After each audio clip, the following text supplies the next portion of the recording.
Let's see.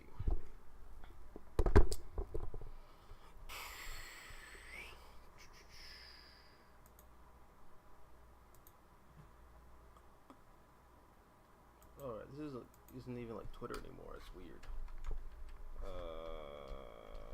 We're live, I suppose. Should have said something earlier. I mean, this is like usually the time we start streaming, so let's go. The green bean is back. Hey, it was good, Adam. Oh wait, let me do the thing. Well, you can see my face. See my face. Oh, how we living? How we doing?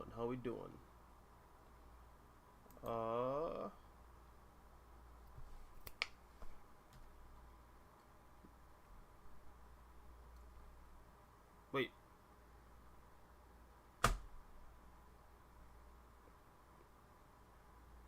Oh, that's right. I left it at my buddy's house. Frustration.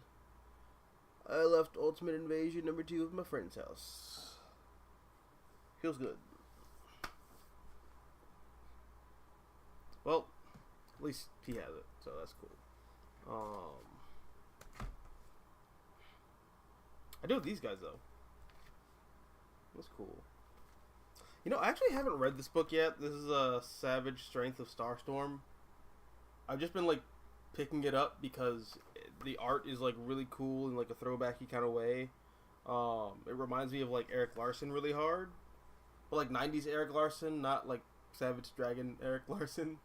Not that the latter is bad, I prefer 90s Eric Larson to current Eric Larson. You have friends? Yeah, they're in my brain, duh, just like everyone else's. I actually don't know what this comic's about. I literally just picked this up because the art's cool. Drew Craig, I don't know who you is, but you're doing the Lord's work, bro. You're doing something great. Look at this. This is dope. It's just dope comics. But Jane DiMatteis responded to my tweet and followed me. I can die happy now, dude. That's awesome. Oh man. I think like the coolest Twitter interaction I've ever had with a comic book creator was Fabian Nicieza. Where I think I was like talking about the Hawkeye book by David Aja and Matt Fraction, and I called it an old comic because it is an old comic, you know? Damn thing came out like, well, I was gonna say 10 years ago, but it actually started like 15 years ago or something like that. Or 14. But, okay, that book started the year that I started high school, okay? So this is like 2011-ish? 2011, 2012, something like that. I'm a freshman in high school when this book starts. This book is 22 issues. This comic is 22 issues. Ends like a couple months after I graduate high school. Insanely delayed. But like, yeah, it's still, I don't know. That's besides the point. Still, I was joking about how I love this old comic, and then Fabian Nicieza retweets me and says, "This comic is old? You're just young." I don't know. It's actually, saying it out loud, it's pretty dumb. But like, that was a real big moment for me. I love Fabian Nicieza. I love his Deadpool. I love a lot of his X-Men stuff. Cool that he interacted with me on the internet. That was dope. Ever read Minor Threats or Super Sons? Just ordered those today. I have not read Minor Threats. I think that's the book by that guy that everyone loves, who voiced Uncle Ben that one time. Who's also like in those Pete Holmes Batman sketches. Is like the Penguin. Jesus Christ, what's his name?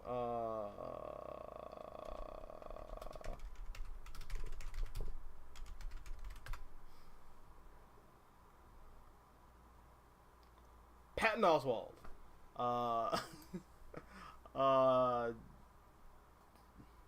I know some people might get mad at that, but yeah. Thank you, Josiah. Patton Oswalt.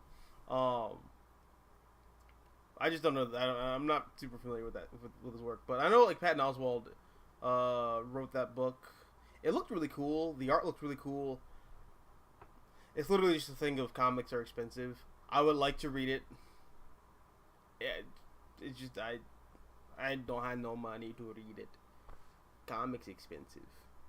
I need money.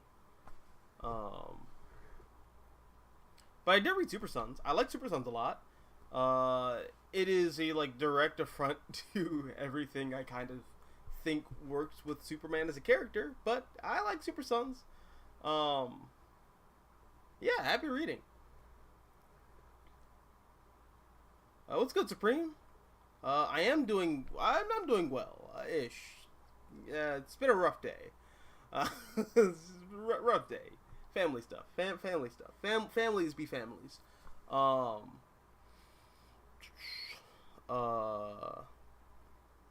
get to your question in a second. I just want to say hi.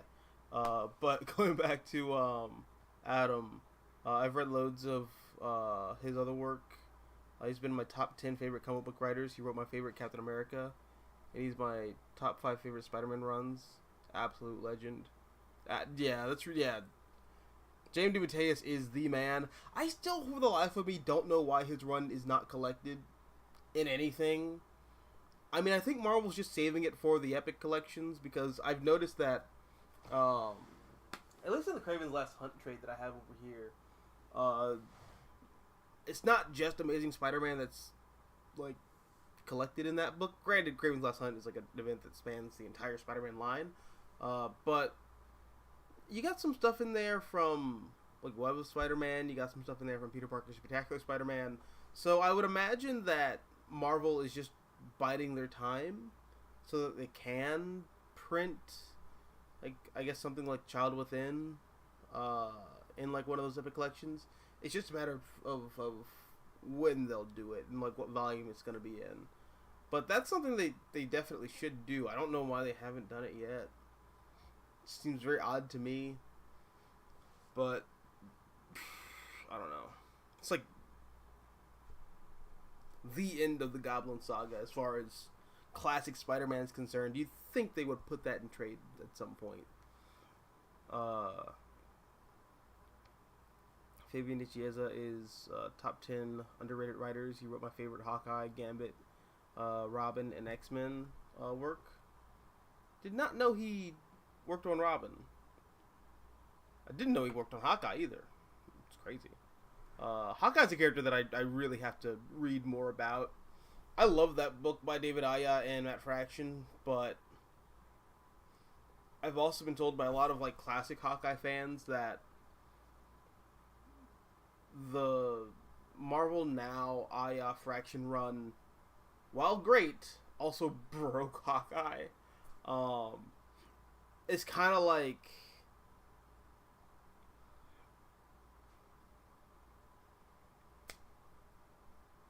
what's a good comparison? It's kind of like how the Ultimate Universe, in a lot of ways, like, it's really good, but it also kind of broke Marvel Comics in a way. Or kind of like how Dark Knight Returns. That's probably a better example. So it's compared to Dark Knight Returns in that it is the iconic thing that people point to as, like, this is what reinvented that character, and this is what everything afterwards should be modeled after. It's kind of like that. Great piece, but oof. Just irreparable damage to this character forever. So yeah, I do want to read some of the classic Hawkeye stuff. Getting back to Supreme. Hey dude, hope you're doing well. Bat editor question. Alright, let's go. Let's do it. Will there be a day when A main Batman group editor managed to match Denny O'Neil because ever since Denny O'Neil left in 2000, no one has managed to replace him well. Well, that's kind of a hard thing to assess because editors are not editors anymore. Editors are more like brand managers now. So I don't think we're ever going to get a majorly successful editorial run with that character or any character for one of these major IP brands at this point. Comics just don't work like that anymore, unfortunately. But actually, no, there's no but. That just is what it is. That said, I think we're gonna get like really good Batman runs. I think we're gonna get really good Batman stories. Like we're going to continue getting good stuff with that character in the medium of comics, but like line-wide editorial success, them days is long over. At least from where I'm standing. I'm not actually in the comic book industry like that though, so like I don't know, but yeah, I think them days is long gone. Sly says it's a direct affront to everything I think works with Superman as a character. Could you expand on that? Okay, so this might be an unpopular opinion, but all I'm gonna say is it's not my fault. Grant Morrison just broke me as a Superman fan. Grant Morrison broke me. I don't like the idea of Clark and Lois having children. I don't think it's interesting. I don't like Dad Superman. I think the thing that is interesting about Superman and Lois's relationship as time goes on. Actually, let me take a step back. Let me go all the way back. The thing that I think works about Batman and Superman as complementary characters is that Batman is the last guy you would expect to ever have children or a family because he lives this fast-paced, like hyper-masculine, like power fantasy type lifestyle. Bruce Wayne is what Andrew Tate likes to think of himself as. So you just would not expect that guy to be a father. Yet here he is with like 12 different Robins, and you know, for the most part, it works. It works. Dick Grayson is Bruce Wayne's success story. Jason Todd is his greatest failure. Tim Drake, in theory, could be Bruce's like second success. Flip side of, or I guess the flip side of the Dick Grayson success story, in theory, but that would require people to like actually think outside the box with Tim Drake and do something interesting with him. Yeah, no, Batman just has like this whole, he has this whole system of like children that he's brought under his leathery wings and like mentors them to be like the best versions of themselves. I think that's really interesting because you just wouldn't expect that from Batman, whereas Superman is the guy who you would 100% expect that from,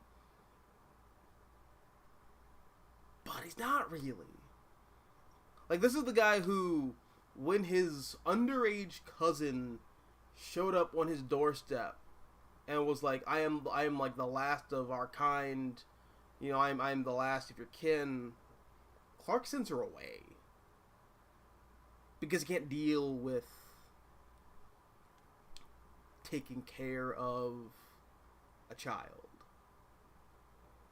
You know, there's something interesting there. You know, this is a guy who, throughout like the Silver and Bronze Age, has this reputation of being forever 28, That was like the thing that Christopher Reeve often would say too. Superman is forever 28, and yeah, no, I there's something in Superman that is inherently, I don't want to say childish, but he's not grown in the way that like Batman is grown, and like feels the need to like take care of children. Like there's something in Clark that's just not there yet, and it's wrapped up in a lot of like emotional insecurity and like Clark Kent definitely has like a type of there's an identity crisis going on within himself. Like, is he Kal-El? Is he Clark Kent? Is he Superman? Is there a difference between these three sides of himself? So I don't know. I feel like Superman is like too messed up to be a parent. And I also think Lois Lane is too. I think she is too career oriented. I don't think those two would make great parents. They are wonderful community role models, but when it comes to like actually taking care of a child, I don't see it, and I don't like it. I also like the idea that they're just too genetically incompatible to have children. That's another layer of that isolation that Clark would feel, but also like I don't like the idea of Clark and Lois having kids. I just don't like it. Never liked it. And part of that just starts with Grant Morrison reading All-Star Superman, where Clark is like, I look like a person, but I'm not a person. I might feel like a person too, but I'm not a person, Lois. I'm not a person. My penis has pincers. But but I don't know. I that said, as much as I don't like John Kent as a character just like existing, Super Son's book is really fun. It's really cute, and it's adorable. It's fun. It's a great time. And it really should have kept going, but then Bendis came. Bendis was coming, and then Bendis came. So that's what happens when Bendis comes. You don't get your boys anymore when Bendis comes.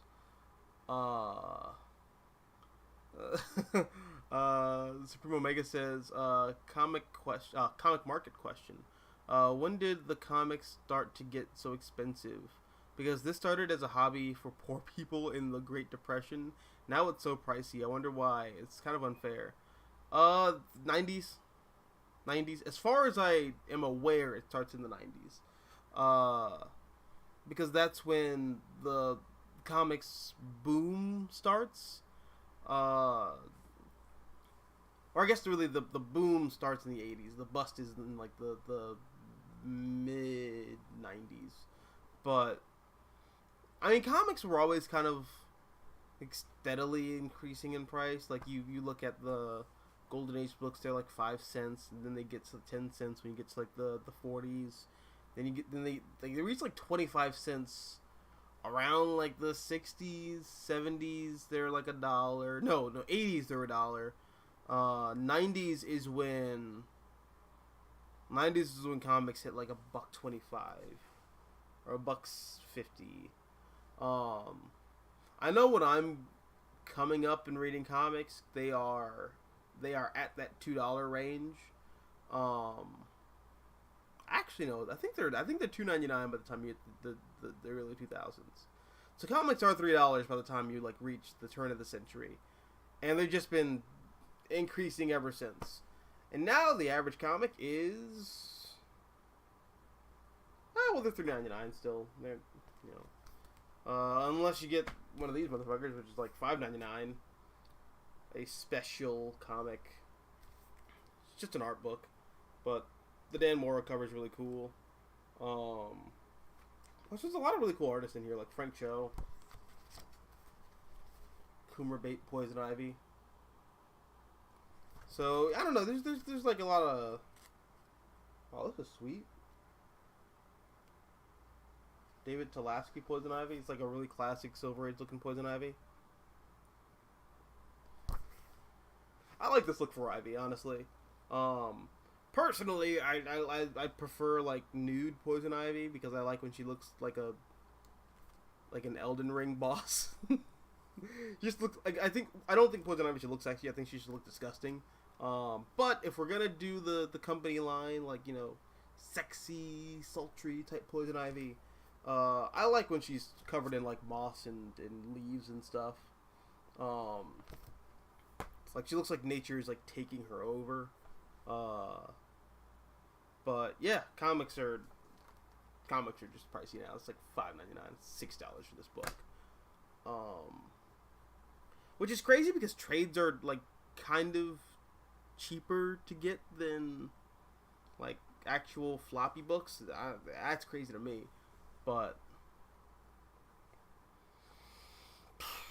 I guess we're just leaning more towards like a trade comics format. Like this book has been $20 for the past like 15 years. Hasn't really gone up in price. I think that's just insane. This book is also great. I love it.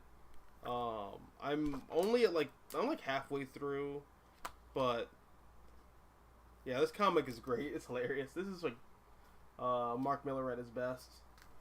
At the very least, I think that's like idea wise. This is when he's at his best. He's a very high concept guy. So that's my quick tangent because I wanted to show off the other comic that I got this week. But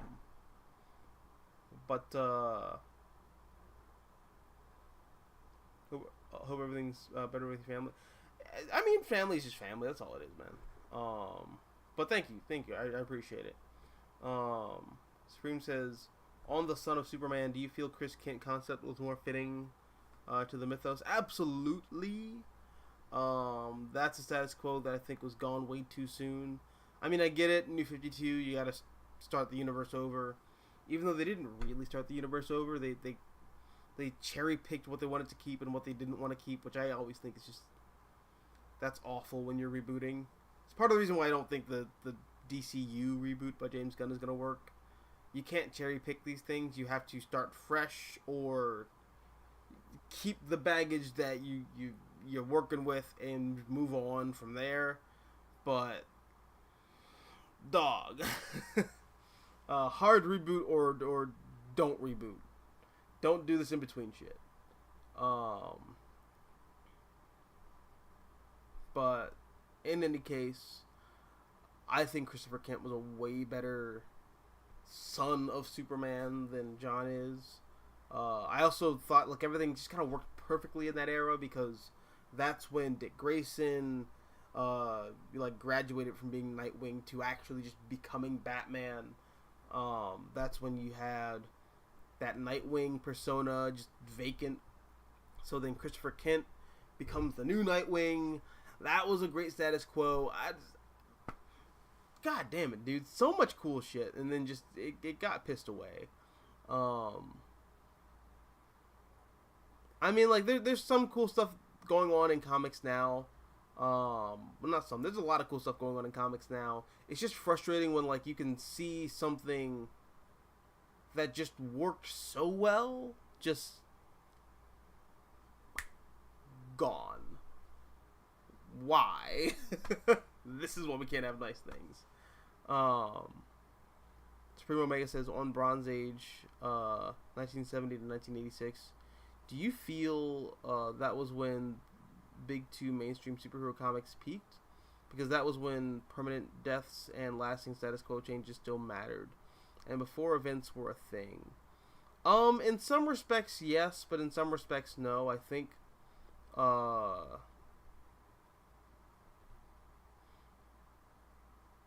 comics, or in particular, like mainstream superhero comics in America, are in a constant state of peaks and valleys. I think the 30s and 40s is a peak. The 50s is kind of a valley. The 60s is the 60s and 70s is another peak. Actually, the 60s, 70s, 80s, and 90s is like a peak that just kind of keeps going like this. Then like the mid 90s is when things kind of like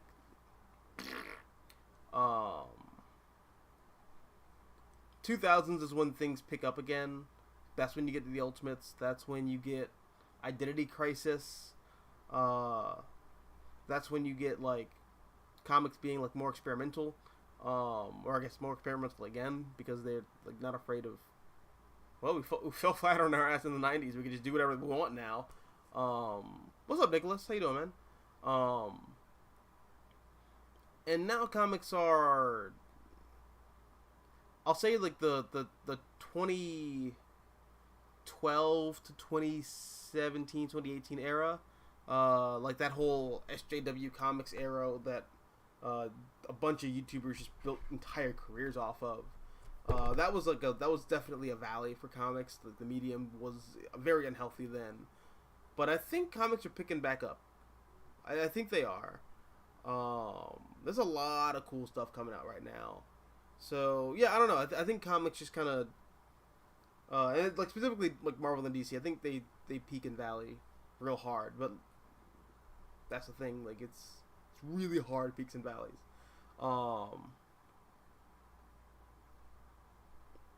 Hey, 5 nights. Yo, what's good? Just discovered the stream. Hey, welcome to the stream. Welcome. What's up? How we doing? Donny Cates Venom is so good, dude. Yes. Oh my God, I have my Donny Cates Venom books in a pile, and I don't feel like getting them out. Holy shit! I need to organize this whole thing. But where are you in Donny Cates Venom?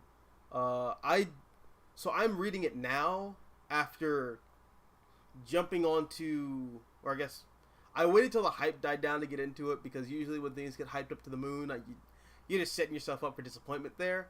But I started getting into the book like recently because I like the current run on Venom by Al Ewing and Ram V and Brian Hitch. So I went back and started reading all the older stuff, and I'm just now at Absolute Carnage. Yo, yo, dude, Donny Cates is like a visionary beast, dude. He's amazing, and Ryan Stegman's art's awesome. Like Mad Lads were like, what if Venom was like a cosmic, like mythological beast? Okay. I'm down.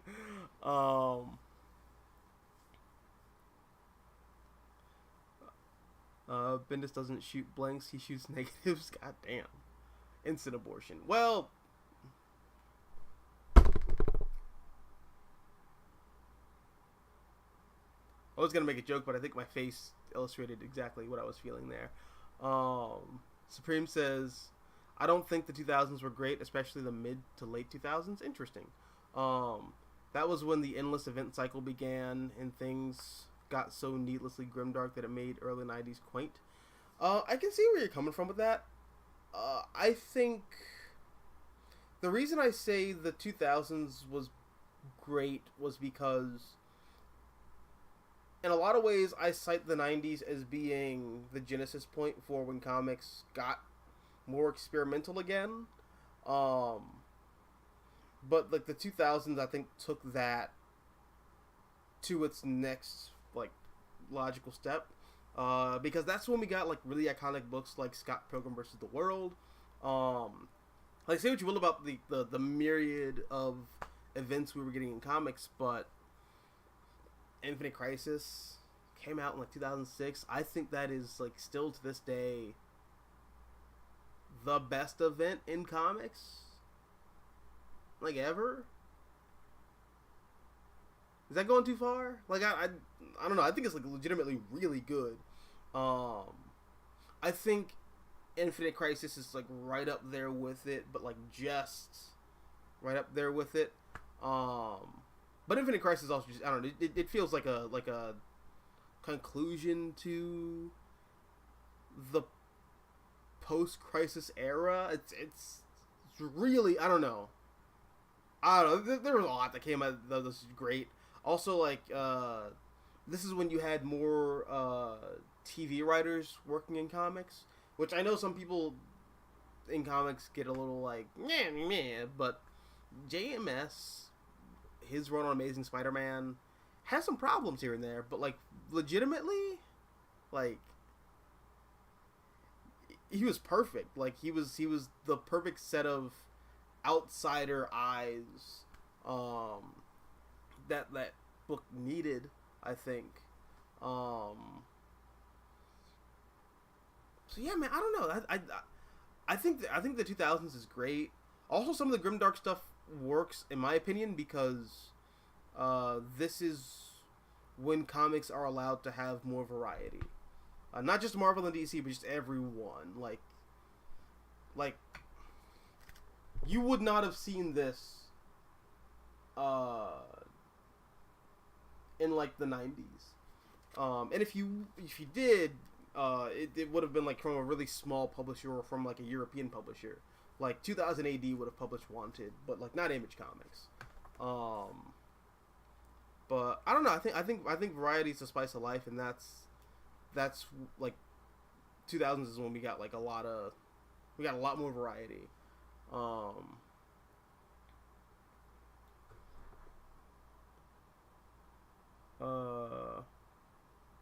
was on a Dragon Ball GT video, so how did this dream get there under that video?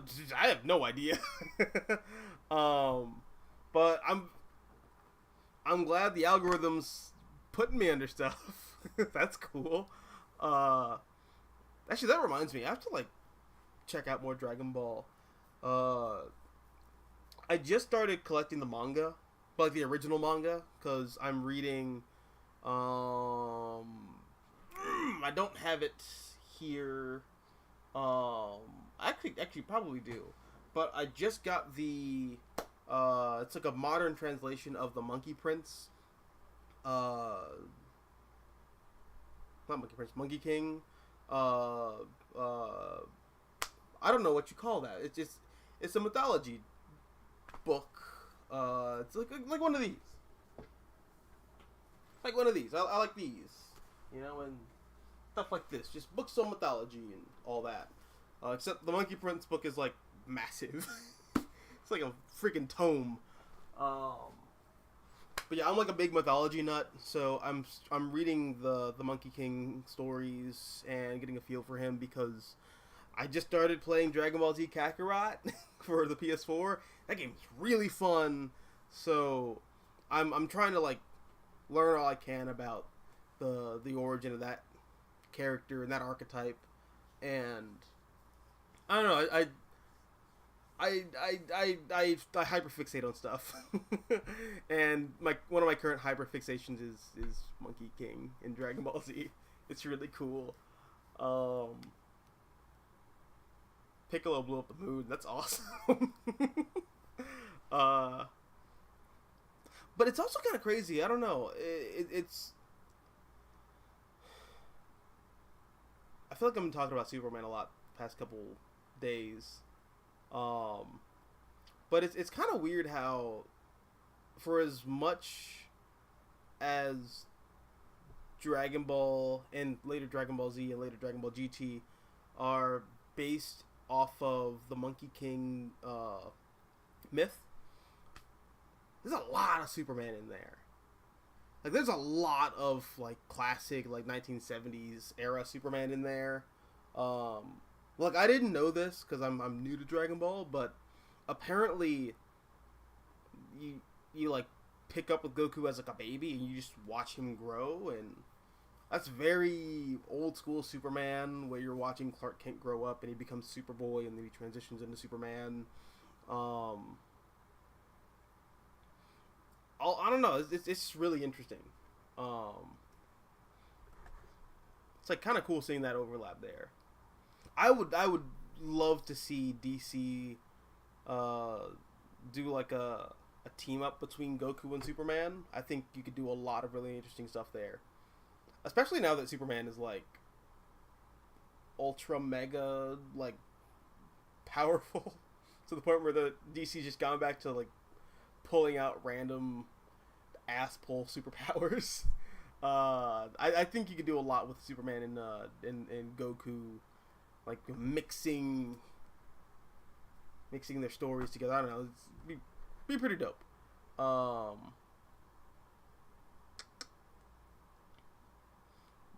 DCAU was my introduction to DC and superheroes in general. Oh, sweet, nice. That was mine too. Particularly Batman the Animated Series. That was like my mom's favorite show for me growing up as a kid. Like we watched that a lot. I loved Spider-Man as a kid. My parents were kind of like meh about it. Watching it now, I can see why, but I still have like a fondness for it. But yeah, DCAU was like definitely a lot of people's gateway into superheroes. Especially if you like grew up in like the 90s and 2000s. I had to go back because I started with King in Black, and oh my god, yes, dude, like, oh man, I can't wait to get to King in Black. It's kind of weird reading the Donny Cates run because there isn't like a set reading order for it. I mean, there's like a loose reading order for it, like, you know, you read volume 1 through 3. And like volume 3 itself is like a tie-in to War of the Realms, which is like a Thor event that I personally didn't care for, but I like the War of the Realms tie-in with Venom. I thought that was really well handled. It was also cool to see Jack-O-Lantern again. Like no one does anything with Jack-O-Lantern. He's like one of those like just crappy late 80s, early 90s Spider-Man villains that everyone just kind of forgets about because Norman Osborn came back from the dead. So, you know, now that we have the Green Goblin back, why are we messing around with all these other bootleg goblins? Goodbye. So it's really cool seeing like Jack-O-Lantern get some recognition. It's my boy. But yeah, no, I'm with you, dude. I'm absolutely loving Donny Cates' run. It's really dope. Early 2000s Disney films were mostly weird, although I love The Emperor's New Groove. That's like one of my favorites. One that I think just flies under the radar that no one remembers, but I absolutely love. In fact, one of my best friends, we always talk about how the Treasure Planet movie is amazing. Does anyone here know Treasure Planet? Because like I've only met like 4 people in my entire life who know that movie. It's so cool. I think it's part of the reason that I am like as big of a science fiction nerd now.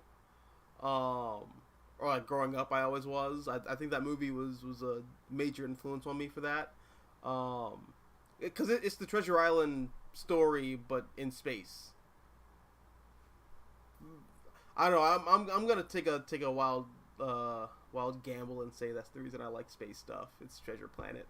But that movie bombed. Like I think that movie like didn't do well at all.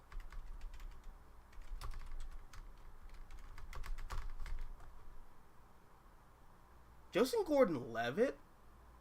What?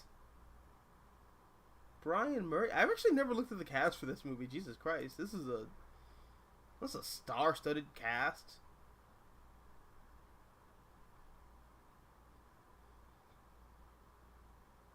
Everyone, like all the... No, dude, look at that haircut. Oh. Oof. Jim Hawkins with that... I don't know what you call it. Like the undercut with the ponytail, so it's like also a mullet. Good God, the early 2000s was a decade. I mean, I say that as I'm like literally rocking in early 2000s like soul patch and goatee, looking like a 2001 independent pro wrestler that blew his knee out and could never go pro. Uh, but yeah, Treasure Planet. It's like one of those early 2000s Disney films that's like really cool. Emperor's New Groove is definitely one of them. I love the show too, Emperor's New School. That's one that I started binge watching with my niece. She loves it. At least I think she loves it. She's like 5 months old. She doesn't know she's watching, but it's still cool to get her in that groove. Shit, you got me like on a roll now. What are some other cool like early 2000s Disney movies? Oh,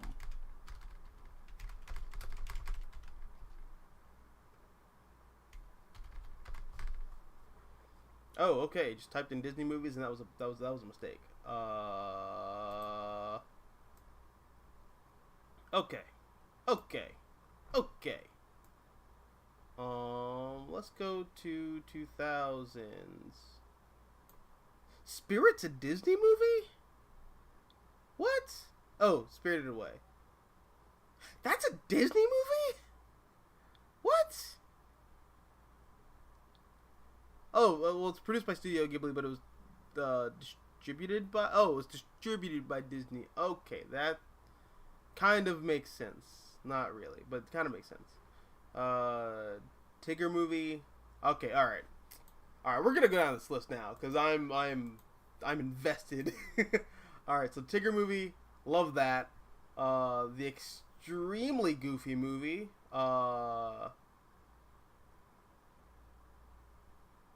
This one where Max goes to college. Yep. Extremely goofy movie. That's when Max goes to college. Alright, I'm down with that one. That was a great one. What's Spirits of an Elephant? I don't know what that is. Dinosaur. Oh, that was nightmare fuel. Did not like that movie as a kid. The Kid, I don't know what that is. But it has Bruce Willis in it. That's weird. Buzz Lightyear Star Command. Okay, yeah, that's wow. Pre 9/11, amazing. Just absolutely amazing. But yeah, that was a great movie. I love that one. Little Mermaid 2, didn't watch that one. I didn't like The Little Mermaid as a kid. I thought it looked pretty. I thought Ariel was pretty, like, when I was, like, 5 or 6, but, like, I didn't really care about The Little Mermaid. Remember the Titans? That's a Disney movie. That's weird. 102 Dalmatians. Oh, that's when they started doing the live-action remakes. Emperor's New Groove. Bet. Recess School's Out. Bet. Lady and the Tramp 2. Bet. I love the Lady and the Tramp movies. All of them are great. Probably not, but the nostalgia is there. Atlantis: The Lost Empire. Bet. Princess Diaries. Bet. Anne Hathaway is forever princess. I love her. She's amazing. Future ex-wife in another life. Max Keeble's Big Move. Amazing. I saw that in an empty theater with my parents because 9/11 freaked everyone out. Monsters Inc. Bet.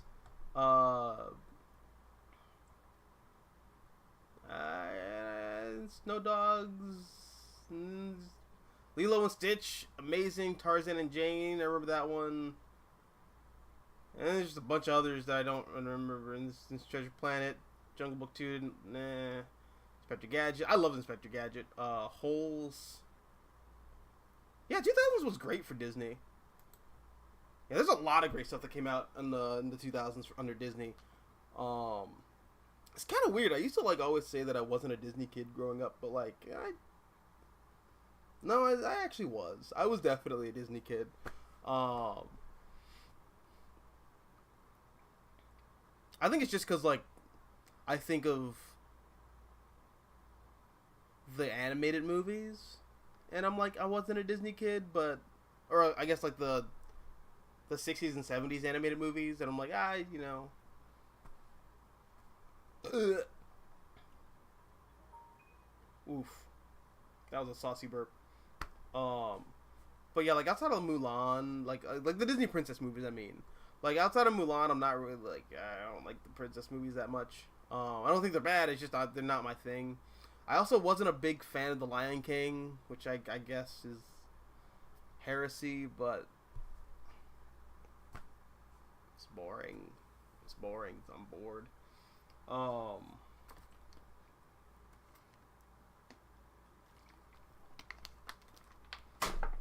but I don't know. Josiah says, no, scroll too hard. Where's Josiah? There we go. Hickman's Secret Warriors is leagues better than Infinite Crisis. Changed my mind. I have to reread Hickman's Secret Wars because I read that in real time. Granted, I also read Infinite Crisis in real time, kind of. Actually, no, I take that back. I read Infinite Crisis when the whole thing was wrapped up. I got all the single issues just as the last issue came out. Or, it's like the last 2 issues came out. I can't remember. My parents were getting me that book. But that was also, like, a crazy time of my life. I was a little kid. Think about it. Like, my dad had, like, a stroke in that time period. I was, like, my mom was, like, traveling. She's like, a teacher. So she, like, taught around the world, and I would go with her. So time is, like, a weird blur for me between ages like 8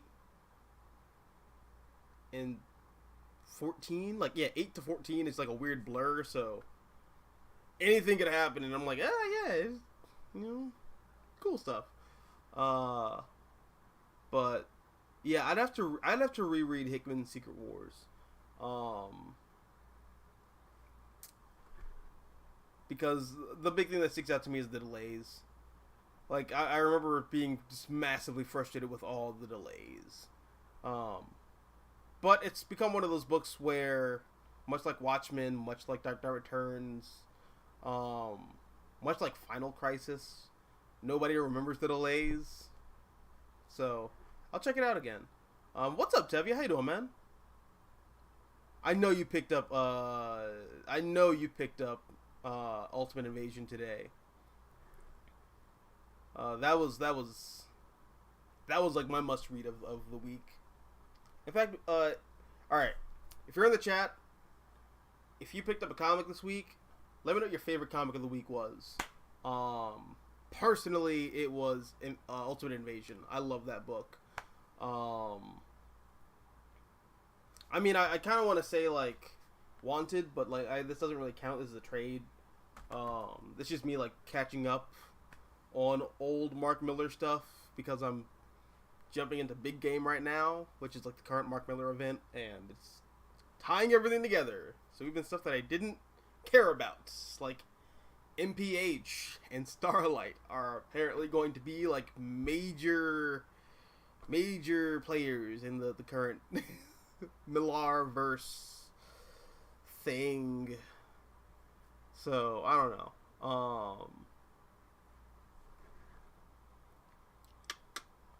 But yeah, favorite single issue comic that came out this week was definitely Ultimate Invasion.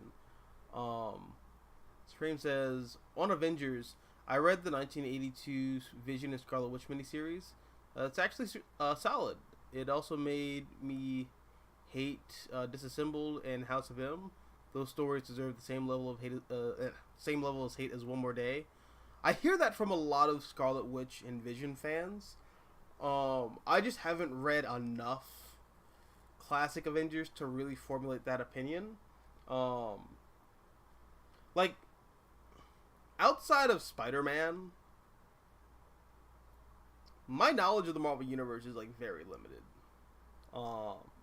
I've read a bunch of the 60s X-Men, and I'm currently reading the second Genesis era, which is under Gil Kane and Chris Claremont. I've read some Golden Age Captain America. I've read some of I've read some 60s Fantastic Four. I've like dabbled in the Avengers here and there. And I've read a lot of Iron Man. So I've read a lot of Iron Man and I've read a lot of Spider-Man. Outside of that, and I've read a lot of Thor. So, like, and I've read a reasonable amount of Doctor Strange. Not a lot, but like I've read enough to where I would consider myself like, I was gonna say like an authority on that character, but not really. I'm just an authority relative to like 90% of comics readers because no one cares about Doctor Strange. But yeah, I've read enough of Doctor Strange to like have a handle on that character. But yeah, when it comes to like the Avengers, like I haven't really read a lot of Avengers. I haven't read a lot of classic stuff like the Kree Skrull War. I haven't read that. I haven't read Dark Phoenix Saga. You know, a lot of the big X-Men stuff I just haven't read, like Age of Apocalypse. It's just so long. It's so much of it. Part of the reason why is just because I read all of Death of Superman, and it was like, all right, I'm never again. I'm never doing this again. It was Death of Superman, and I read Nightfall. After reading those two like events, I was like, not Nightfall, No Man's Land. That was when I put my foot down and said, okay, I can't get super invested in like these, cause they're not even stories, they're just status quos. Really, like Death of Superman is not a story. That is just a thing that happened in the Superman book for that period of time. It's not a story, it's a status quo. No Man's Land is not a story, it's a status quo. Nightfall is not a story, it's a status quo. The way a lot of Marvel comics are written, it's a soap opera where important things happen in between the pages of like 10-15 issues, and then something like will culminate in like the last issue, and that's like the Kree Skrull War. Like, the way it's been explained to me is the Kree Skrull War is not really like a big 6 to 10 issue event like most modern comics are written. It's just something that's going on in the Avengers book, and then the conflict comes to a head at like 182 or whatever. Demon in the Bottle's the same way. Like, that story starts with like Tony accidentally killing like a senator. Like, no, he's not a senator. He's like a bit of a. He's an important dude. He's like a very fat, very important dude with a weird mustache. So Iron Man accidentally kills this guy, and Tony's like, "Why is my armor acting weird?" Actually, it starts kind of before that because there's like a big fight that he has with Namor. And this is when he notices his armor starts acting weird. And you find out that like Justin Hammer is actually the one who's like fucking with Tony's armor. And like that's the reason why like he accidentally ends up killing that like really important fat man. And Tony just starts getting like really stressed, and he starts drinking more to the point where he's just like completely sloshed as Iron Man. And there's that really hilarious point where Tony's just sitting in his office and he's looking at the Iron Man helmet, and my man's is just like, you know, Iron Man, I thought I knew you, but I hate you, but I love you, and I never want to ever let you go, so kiss me through the phone. But I don't know, Tony like puts on the armor and he's like completely dissociates, and he just drunk drives the Iron Man armor through Manhattan. It's hilarious. He also beats up like a loan shark that's bullying Jarvis. But like, yeah, Demon in a Bottle is not a story. It's just a thing that was happening with Tony at the time. So yeah, I don't know. It's a lot. There's a lot of that. Water. I'm talking so goddamn much, but there's a lot of factors in why I haven't read a lot of classic Marvel books. One is like the style in which Marvel comics are told. But two, it's just I can't. It's It's a lot. It's a lot. I have to be in the right mood for it. I will get there though. I will get there. It's a lot. And I'm sure I'll feel the same way about Disassembled House of M as you do when I get there. I'll join you in the sun. I promise. I promise. Only comics I used to collect were Archie's and Sonic the Hedgehog. Dude, I loved Sonic growing up as a kid. My boy loves Sonic. My best friend, he loves Sonic. Are you reading the current Sonic book by IDW? I heard it's really good. I mean, it's basically I know for a fact it's like a straight up reboot of the Sonic line. But beyond that, I don't know anything about it. Outside of video games, I wasn't really a big Sonic kid. That's a lie. I loved Sonic X as a kid. I love Sonic X. let me just fix that point. I love Sonic X. But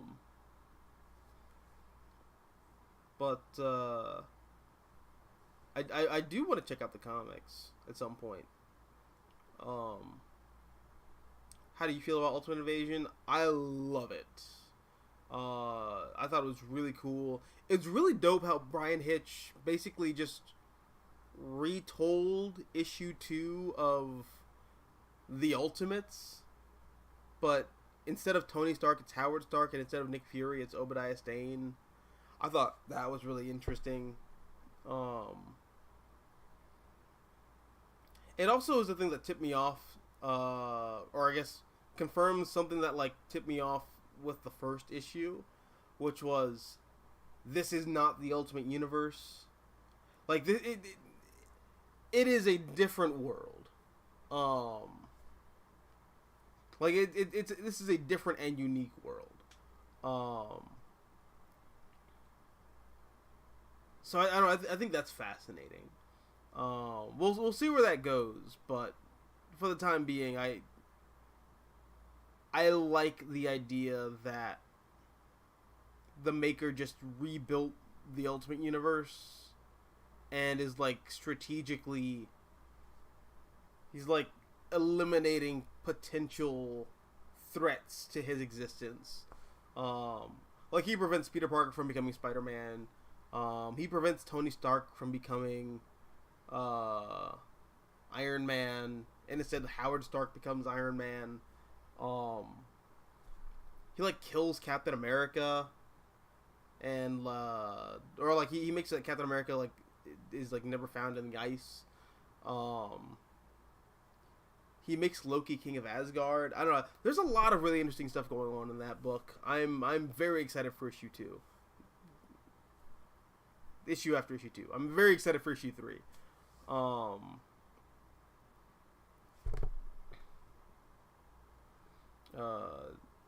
Super's mostly weird comparing to GT. The latter contradicted a lot of what's written in the 90s. I've been told that about GT, which is weird because I grew up loving GT on Toonami. But then it got written out of continuity, so that's cool. But then apparently Dragon Ball just kind of turned into a weird clusterfuck of like multiverses. I mean that's what like Xenoverse made it out to be like. That's like one of the only other things I've really like engaged with Dragon Ball with. But I like GT a lot, you know. It's a cool headcanon ending for the Dragon Ball universe, even if it is kind of weird that like Goku becomes a kid again. Although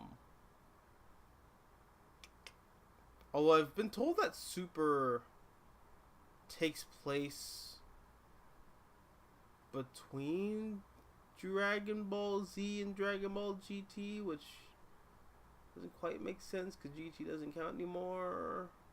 I don't know. I'll get there. I'm still reading.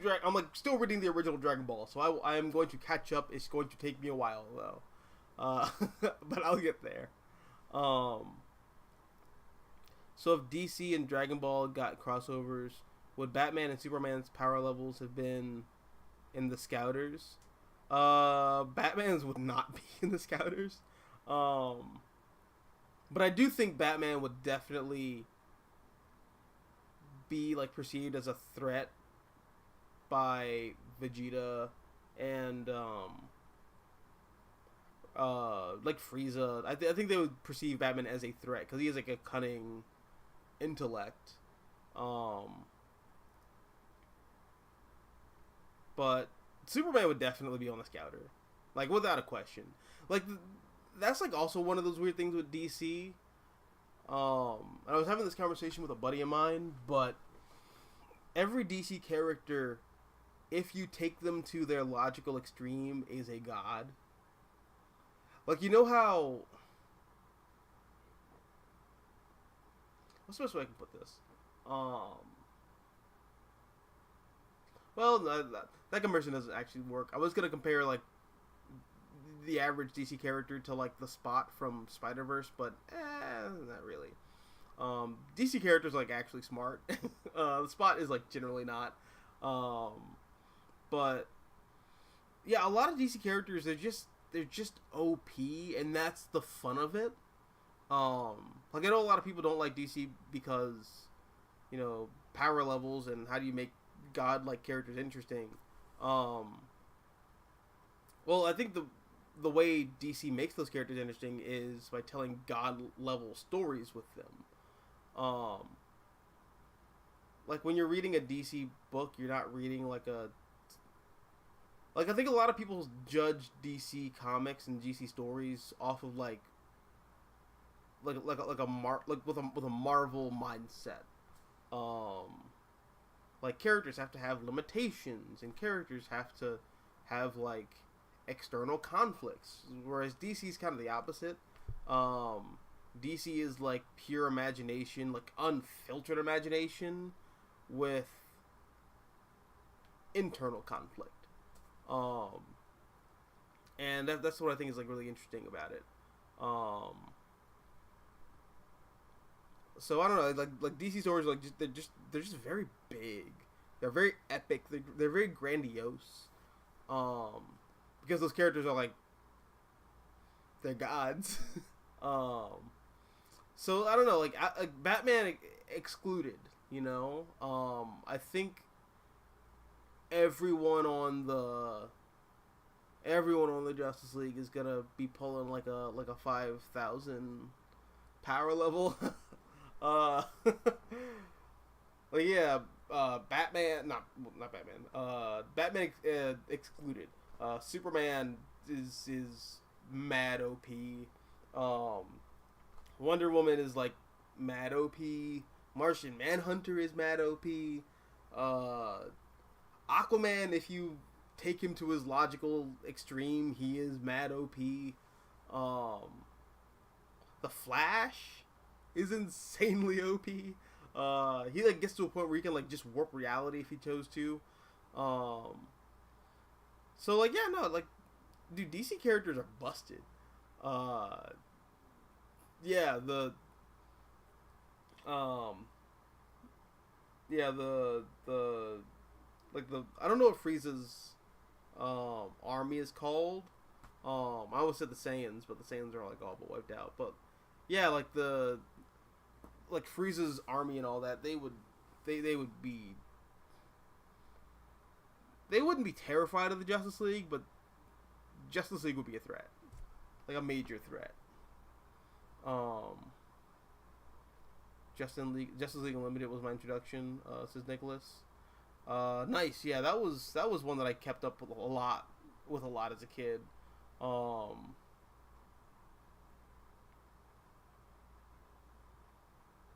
I think it's all connected, but it's accessible even though you can jump in anywhere. Dragon Ball, okay. Never watched it. Please no spoilers. Oh, I'm sorry. Oh no, did I spoil something? Oh god, I do. Oh no, I'm sorry. I hope I didn't spoil anything. Oh crap. I'm sorry, man. I'm sorry. I remember Treasure Planet. Yeah, that was a really good one. Treasure Planet deserved better. Yeah. That movie also gave birth to like a whole generation of furries, so maybe it didn't deserve better. Just I don't know, keeping it a buck. Oh,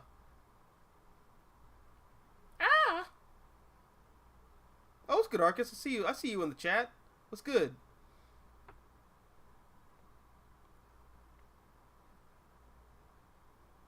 Oh, Kurosaki, what's up? How you living? Welcome, welcome. Hey, you got some new faces here. That's what's up. Question: how do you feel about the MCU Secret Invasion? I like the idea behind it, but it's kind of boring. Also on House of M, I wonder why Pietro doesn't get the blame too. He's kind of complicit in everything going wrong. I haven't read House of M in forever, so I'm kind of. I gotta read that again. But I remember like thinking Pietro got what was coming to him at the end of that story, where he's like homeless and powerless. Anyone else here seen Titan AE? That's it. Yes, yes, dude. Titan AE was so cool. I loved that movie as a kid. Absolutely heartbreaking ending. Like, yo. We also just don't make animated movies like that anymore. Like Spider-Verse is like up there, but it's a big superhero thing, so I kind of don't count it. Because like I think superheroes would, if like when they're done well, they generally are pretty like profitable and make a big splash. But Titan AE was really cool. That's just like a straight up, just a cool like animated film. Could have been live action, but wasn't, and I'm glad it wasn't live action because the animation's gorgeous.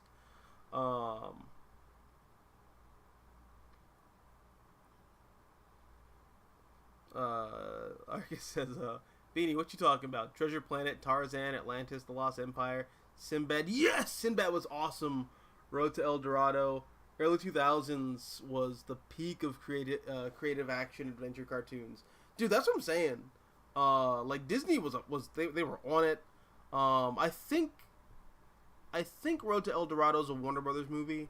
But that was like still one of my favorites. I don't remember who. That hasn't happened in a long time. But I don't remember who did Sinbad, but that was also one of my favorites. And Eris did stuff to me as a kid. She just did. Just a baddie. Like a baddie. Certified baddie. Totally worth throwing grease into like an endless cycle of pain and violence for like 1,000 years. Absolutely worth it.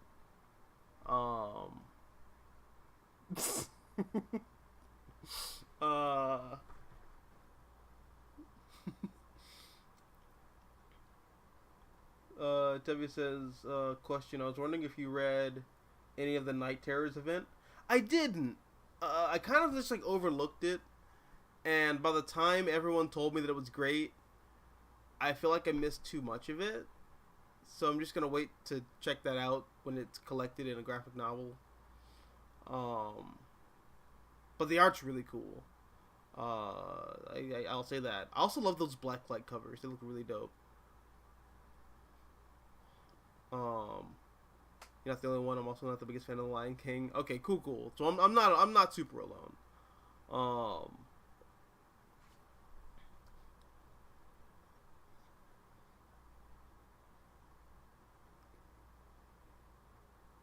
Supreme says on Ultimates 1 and 2, my soundtrack for them, full of club anthems, 50 Cent, Nelly, Timberland, the Neptunes, Ja Rule, Usher, JT's Sexy Back. That is kind of a perfect soundtrack for the Ultimates. I'm trying to think. I could also see like a lot of the Hives. They'd be on the soundtrack for Ultimates at the time.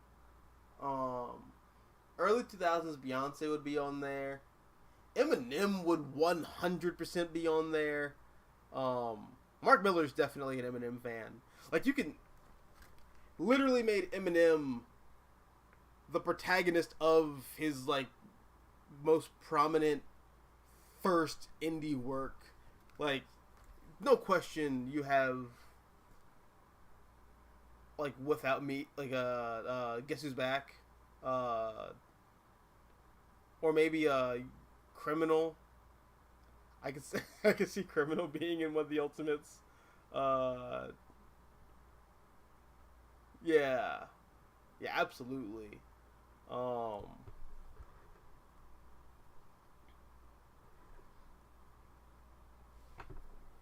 Jay Kurosaki says, Omni-Man versus Homelander, who'd win in a fight and who's the better villain?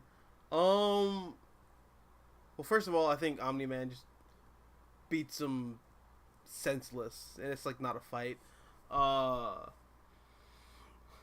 But two, everyone keeps saying that Omni-Man's a villain.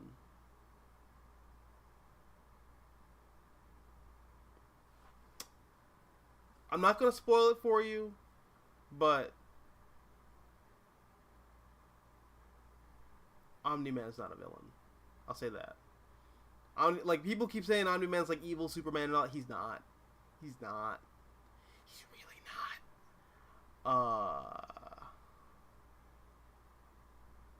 I don't know what to say. Because if I say anything, I'm gonna spoil it. But like, I feel like, do I spoil this 20-year-old comic? Because the show is like kind of new, and I don't know. I feel Omni-Man's a very complicated character. I'll leave it at that.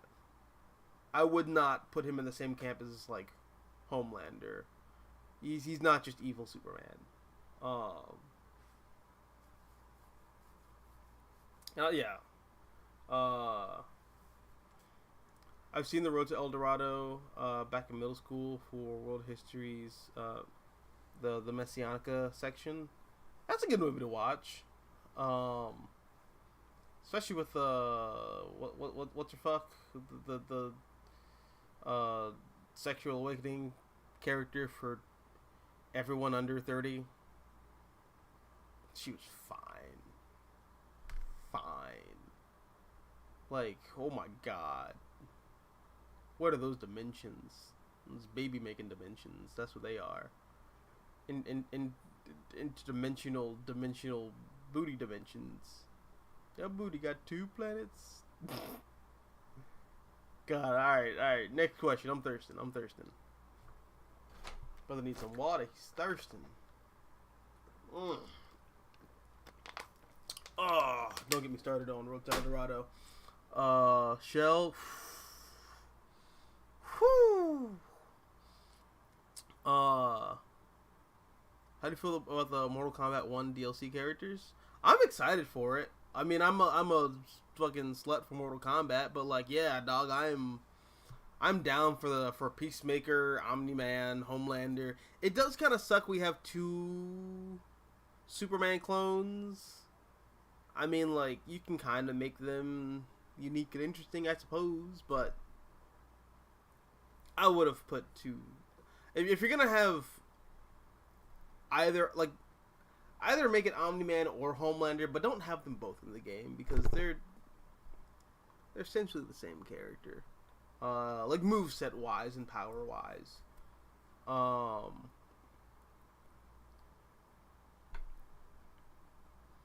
Shell is a hottie, hot. Yeah, there's a lot of internet of her. It's a lot of internet of our favorite collective character. Supreme Omega says, besides Spider-Man and Daredevil, I wonder why the rest of the Marvel Universe doesn't appeal to you. For a long time, that's like saying you only read Batman for DC. Well, I've read a lot of the street level characters, um, and I've read like arcs here and there of other characters, but just in general, the Marvel universe. It's one of those things where I like the idea of the Marvel universe before I think I actually like the Marvel universe. Um, like with the exception of like Spider-Man and like the street level characters like Spider-Man, and Daredevil. I've read a lot of them. In fact, I take back my earlier statement. I've definitely read more Daredevil than I've read Iron Man. Um, but I don't know. It's weird. Like Marvel's what got me into comics, really. Um, but I don't know. Like DC just kind of appeals to me more, even though I've read a lot. I've probably read more Marvel than DC, and when it comes to like in continuity work. But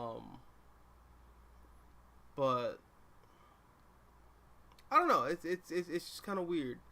Um, I think it's just like a preferences thing.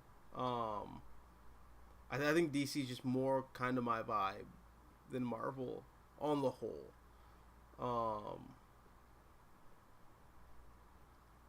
Arcus says, I feel like classic Avengers are very similar to JSA. They're niche heroes who just don't have that universal appeal. I can kind of see that. Another big thing with the Avengers compared to the Justice League is that the Avengers are... That is a soap opera. It's like reading The Young or the Restless or something like that. Whereas reading Justice League is just...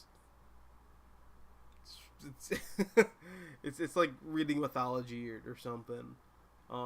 That's just like more up my alley personally. I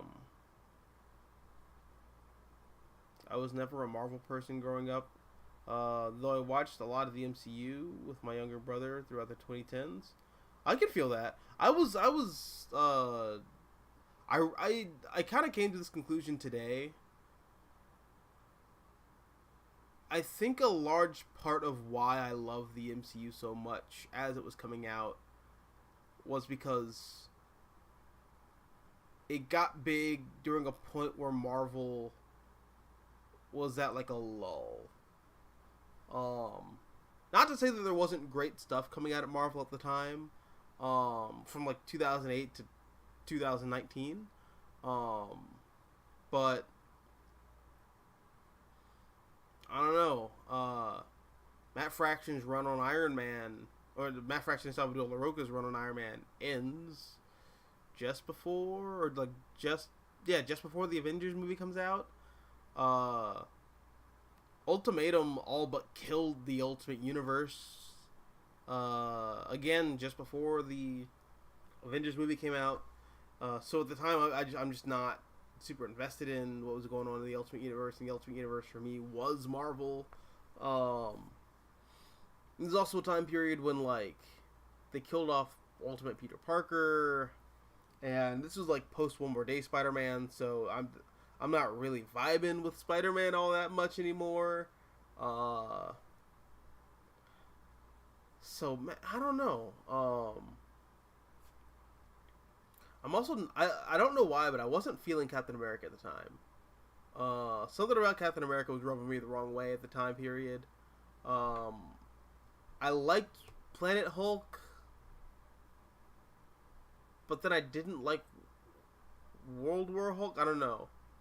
So I don't. There's a whole period where like the Marvel Universe just kind of in comics, I'm not with it, and the MCU is giving me what I want. But then the MCU, or not then the comics got good again. And then as soon as the comics got good, I kind of stopped caring about the MCU. Like, just, quite frankly. So yeah, that was like my big thing with the MCU. Like, I like the MCU, but like I don't love it because it's not comics. As soon as the comics got good again, like my care for that film franchise kind of went like, it's fine, but it's over there. It's not the thing I actually like.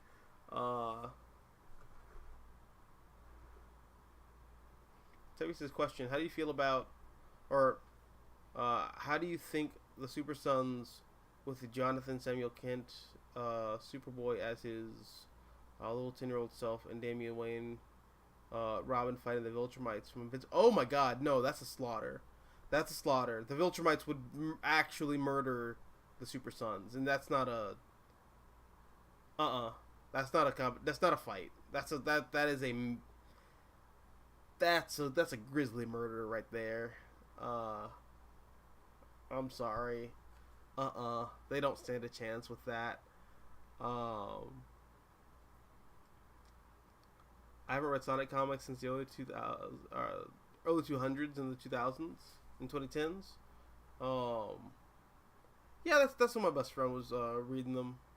That's like when he like really got into them. Supreme says, on the DC universe, besides Batman, did the rest of the DC universe appeal to you back in the day? Well, I loved the Flash as a kid, and I love Batman. No, not really.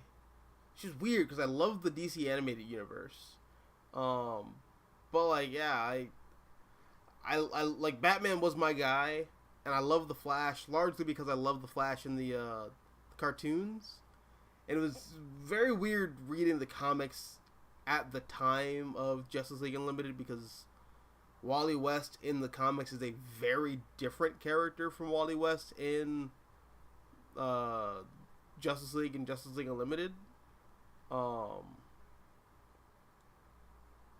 It's very interesting. But I mean, I got invested because well, it was like in the middle of Jeff Johns' run on Flash. I think it was Blitz. I think so. The first one the first like Flash book I read has like Boom Boom in it. Not Boom Boom. Who's the chick when she like teleports, she causes explosions. I want to say Boom Boom, but that's like also that's like the X-Men character.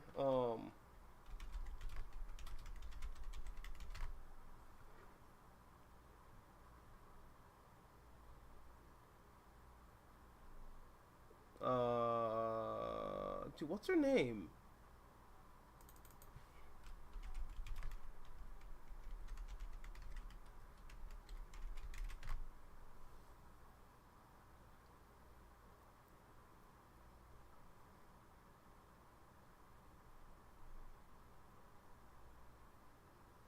Peekaboo. Okay. Yeah, the first like Flash comics I like start reading, I like Peekaboo's like the main villain.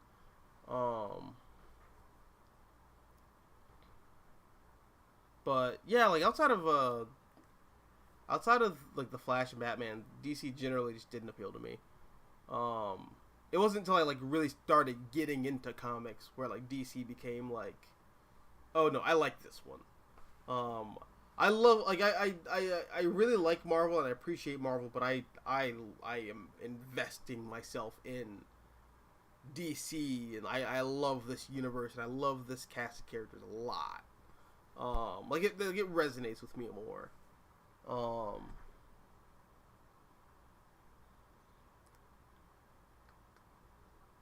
Plus, there's also the other thing, just like in general, I was parroting the same lines that everyone else in my comic shop were feeding me at like age 9 of like, DC sucks because those characters aren't relatable. Marvel's great because they're vulnerable and that's more realistic,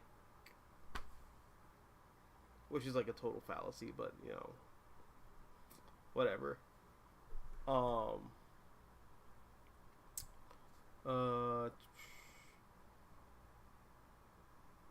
96 says, plus I love the Spider-Verse movie series. Just recently, I finally got to see Across the Spider-Verse. Nice. Please don't spoilers. I don't want what to get ruined for everyone else. No, I'm not. Yeah, I'm not gonna spoil it. I mean, I have a spoiler review on the channel, but like that's over there. I'm not gonna spoil the movie for people if they haven't seen it yet. But yeah, I think the animation in the Spider-Verse movies are amazing.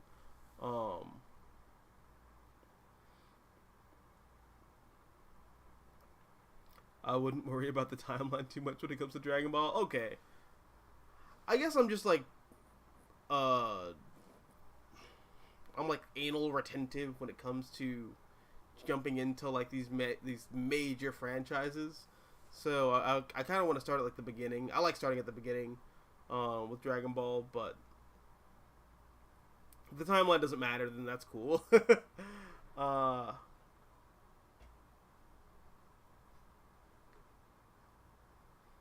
Question: do you believe the Ultimate Marvel Universe return is doomed to fail?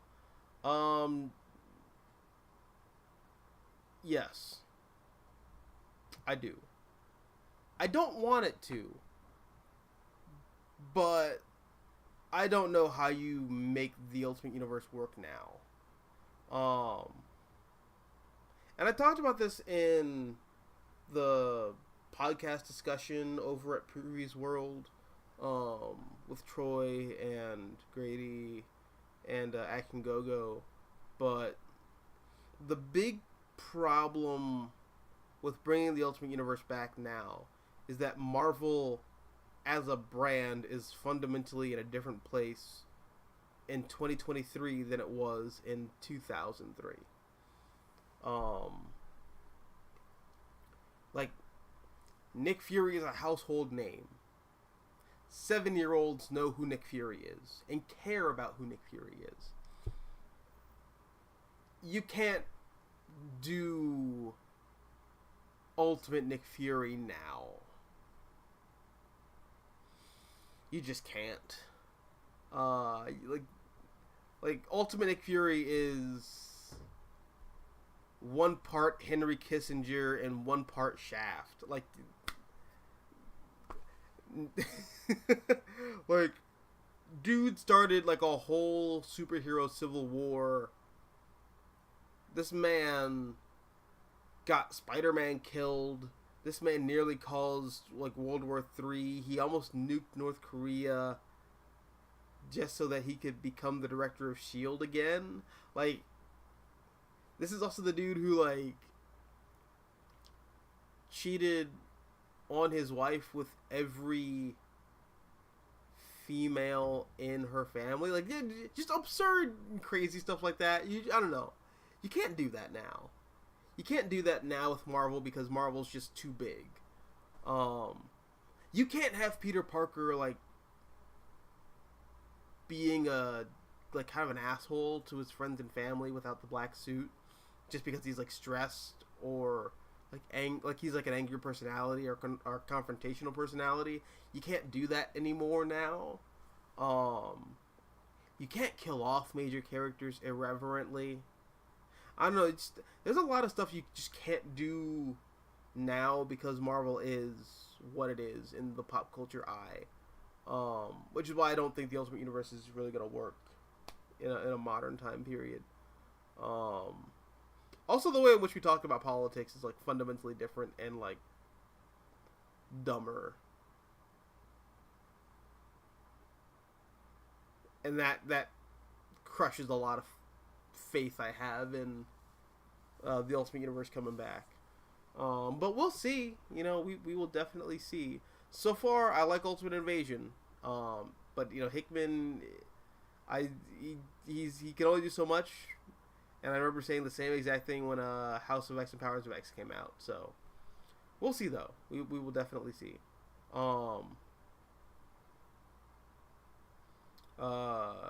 I meant Treasure Planet. Please no spoilers. Okay, yeah, I'm not gonna spoil Treasure Planet. But yeah, no, I'm not gonna spoil the other. I won't spoil anything.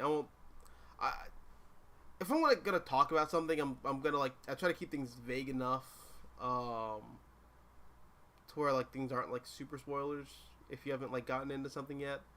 Um,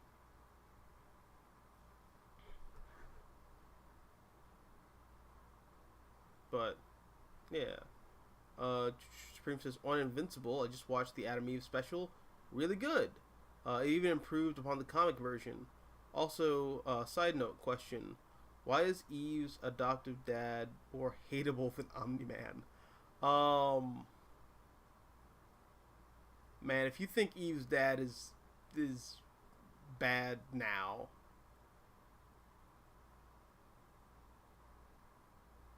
you ain't seen nothing yet. You ain't seen nothing yet. Dude, Eve's father is like the worst. Um, Probably. I feel it more now than I did when I first read the book in high school because I have now met fathers of like female friends and girlfriends who are a lot like Eve's dad, and you're just like,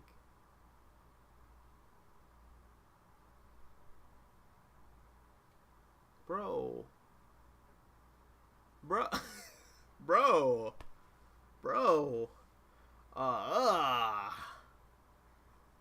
ugh, ugh. Oh my god, it's nauseating. Yeah, some dudes just shouldn't be fathers. Just throwing it out there. But yeah, Eve's father is like awful. Um, I'm really excited. There's a moment in the comic that I know is going to get animated, and it involves Eve's father. It's most likely going to be in season 2. Um, I'm ready. I am so ready. Oh my god, I am so ready. Such a piece of shit.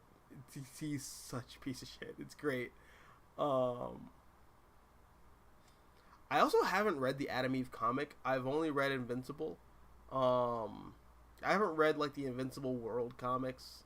So I'm gonna try to check those out. Um, El Dorado's a DreamWorks movie. Okay, so that's technically a Disney movie. Uh, has the same art style as the movie about a horse. Spirit. Yeah, it's Spirit. Um. Okay.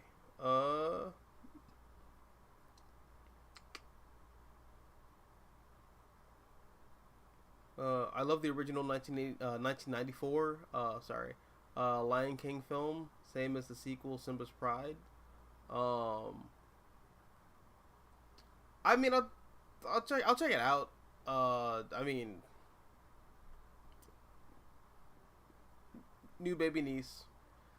I'm gonna see these movies regardless, anyways. So just, yeah. Uh, just lower the volume to avoid the spoilers. Okay. Um, yeah. Sorry if I'm like spoiling anything. I'm trying to like be vague enough. With some things. Tabby says, question: do you believe if DC did a reboot again, and one character did survive the old universe and enter the new one, who would it be? Oh, like who should survive? Um,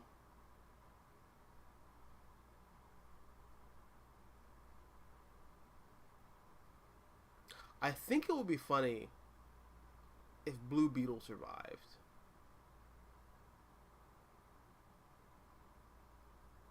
I think that'd be funny. Like have Jaime like get shot out of like time and space, and he shows back up, and he's like, "Wait, these are different." Um, I mean, like, well, technically that already kind of happens with the Flashes. I know Jeremy Adams like he basically just kind of like put to words something that was already kind of a general consensus. which is that the Flashes all remember the previous history of the other DC universes. Um, but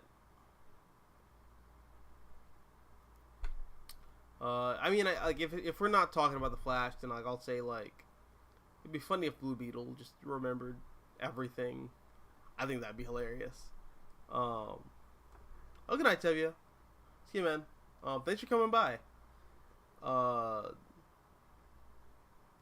Supreme says on for Bendis and Bagley's Ultimate Spider-Man soundtrack, full on new metal. Really? Okay. Pop punk, emo. Yeah, I can see that. Teen pop, Korn, Limp Bizkit. Yes, Limp Bizkit definitely. Fall Out Boy definitely. My Chemical Romance and Paramore. It's another one. Britney Spears, yes. Christina Aguilera, yes. I would also throw in there Green Day. I could totally see Green Day being on the soundtrack to Ultimate Spider-Man. I could also see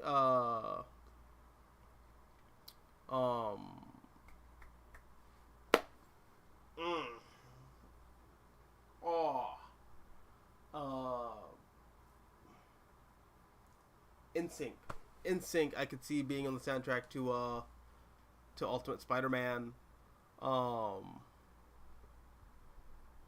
to think who else. You definitely have 50 Cent on there. Definitely Eminem.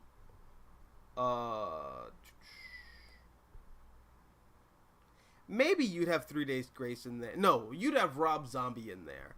Rob Zombie for whenever Daredevil shows up, because I don't care what anyone says, that Ben Affleck Daredevil movie had like a ballin' soundtrack, and it completely fits with early 2000s Daredevil, and it would 100% fit in the Ultimate Spider-Man book when Daredevil shows up. Yes, yeah. So definitely Rob Zombie and Seether. Definitely, and just in general, I think Seether would work for Ultimate Spider-Man. But yeah, good, good soundtrack pick. Supreme says the best parts of the mid to late 2000s Marvel is actually the cosmic stuff. The whole Abnett Landing stories of Annihilation, Annihilation Conquest, War of Kings, Thanos Imperative.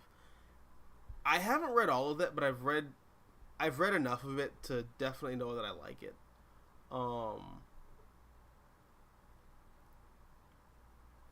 I wonder if the 2020 Sonic movies were the reason why the Sonic games are getting good again. I could see that. I could also see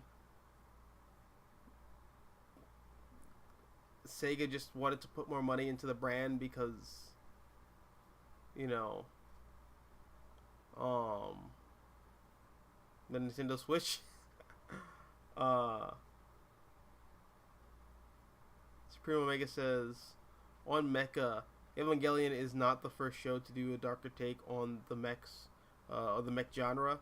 A lot of the early classic Gundam shows in the late 70s and 80s did it earlier, starting the great tradition of teen trauma. I've definitely heard that. One Gundam anime that I definitely want to check out, and I've been told that it's like the best Gundam anime, is Iron Blooded Orphans. So I'm gonna check that out at some point in time. I started the first like 2 episodes. It's very rough, very rough.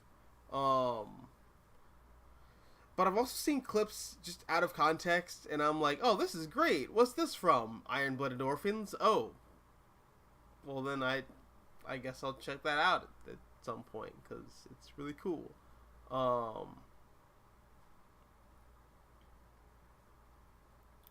Oh, see ya, Arcus. Thanks for coming by, though. I need to go, but I'm looking at your new video about my adventures with Superman, and I think you and I are going to have an interesting conversation about the show. If you want to hear me out later, yeah, definitely. Alright, see you, Tevia. See you, Arcus. Uh, what comic would fit the soundtrack of college trilogy era Kanye, Lupe Fiasco, and Outkast? Those artists were really different from most mainstream early 2000s rap. Um, I'm looking. I'm looking. Um,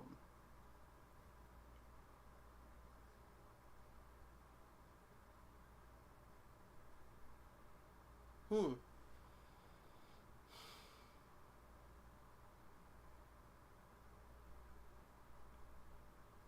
I don't know off the top of my head. Um,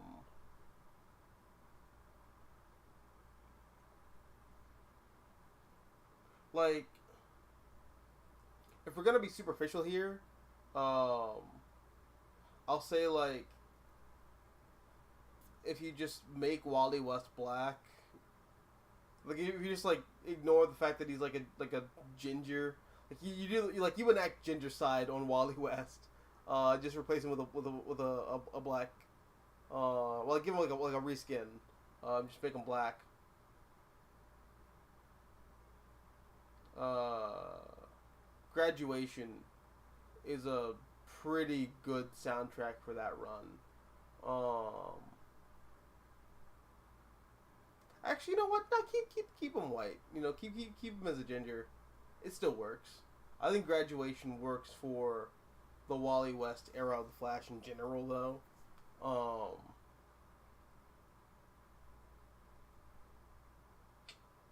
Let me see.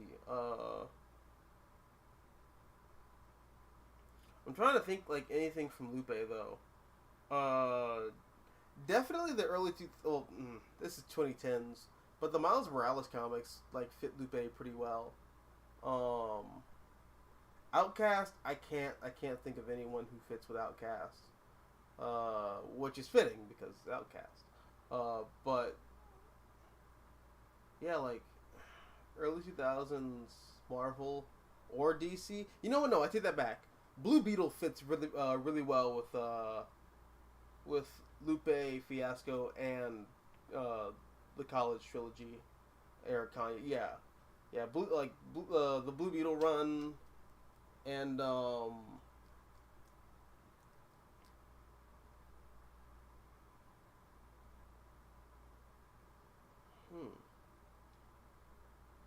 I don't know. I can't figure where to put Outcast. That's a really good question though. You'll have to hit me back with that one next week. I got to think on that. Um, Actually, Young Avengers would go really well with Kanye and Outkast, definitely. Um, I forgot about the Runaways. Um, Young Avengers, I don't quite see it, but I can see where you're coming from with that. Um, but yeah, yeah, that's a really good. Yeah, I'm gonna keep that in mind when I reread those books. Cause I love to listen to music when I read comics. So, um, yeah, man. Um, but I think that's a pretty good place to end this episode. Um, so yeah, thank you for showing up. Thanks for coming by and talking comics with me, guys. Thanks for the new faces in the chat. That was awesome. Thanks for coming by. I'm glad y'all like hung out. We talked comics. That was really cool. Um, but yeah, thanks for showing up. I do these every Wednesday at 10:30. So throwing that out there. And yeah, I will see you guys next week. I'm gonna start doing some more. I have some more shorts planned, so I'm gonna probably upload like a series of shorts. But if I don't, then I'm probably working on like another video. But yeah, I will see you guys in the next one, whatever that is, whatever you choose to see. And until next time, adios, nachos, adios. Wait. Yes, there we go.